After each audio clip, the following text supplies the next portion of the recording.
Time to find out what is the mandate of the commission, because if they had done that, they'd have been able to find that as a commission we've been able to implement our mandate as the constitution required. We've been able to achieve all the constitutional mandates that had timelines, and been able to deliver to the expectations of the Kenyans. And we've been able to do well. We've done good, and we've done the best that we could under the very difficult circumstances that we worked in.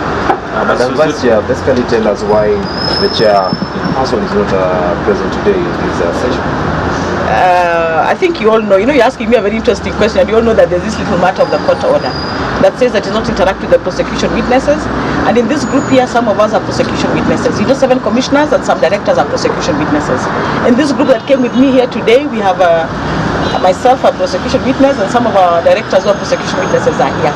So you see, we are torn between, we must obey the law. All of us are subject and bound by the rule of law. We must obey the rule of law. Meaning you will not be you when leaving office. We are finishing today, so the little matter of the court order, that's what I want to say. So he can decide how to handle it, but he's still the chair of the commission. He can is at liberty to attend, and he has to see how to attend. As part of your, as you leave office, in a report you released late January, you had indicated that Weston land was supposed to pay KCAA the amount of money the land is sitting on. You were supposed to carry out a valuation to determine how much. Have you settled on how much was the valuation has been done? I think it must be on my desk today. I will release it. We are doing an open market value. Yes. Because we are making sure that the people of Kenya don't lose out. And like I said earlier, is that we must begin to interrogate other ways of resolving land disputes. For example, most of you, and I look at you, are very young, but those of you remember Upper Hill was railway land and national government land. But look at what is in Upper Hill.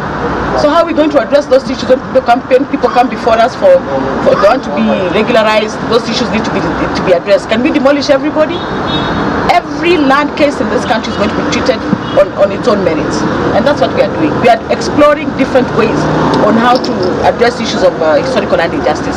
And if you look at the Historical Land Injustice Act expanded, that's section 15 of the NLC Act, and now expanded in the Miscellaneous Amendment Act of 2016, it provides avenues. It says restitution is a way.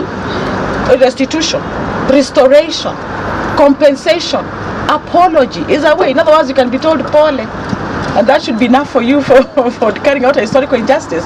So we must begin to explore some of these options that are available on how to address these issues. On that question case, kumekuwa na maswali kwamba kesi zingine mkipata ni demolitions, but hii unapendekeza. Hakuna mapendeleo hapo. Kila case on its own merit. For example, I think, let's look at South End Mall. Where was South End Mall built? Across on top of a river. Isn't that the case? So what was happening? Blockages, flooding, upstream, downstream.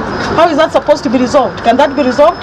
And if you look at the Constitution, riparian lands and lands close to the rivers are fragile ecosystems, and they are public land, and they are not available for allocation.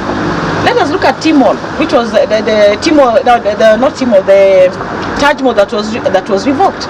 Taj Mall, what happened is that he had his piece of land that was good. That was his piece of land. This was a acquired road reserve way back in 1967 or 1960, I think 67 or 64. He amalgamates the two pieces of land, creates one title, and builds on both. So the commission tells him, move away from the land. So if it was possible for him to cut his building into two and carry it away, I think he should have just moved away from the road and gone back to his piece of land, isn't it? But how would have that building stood anyway?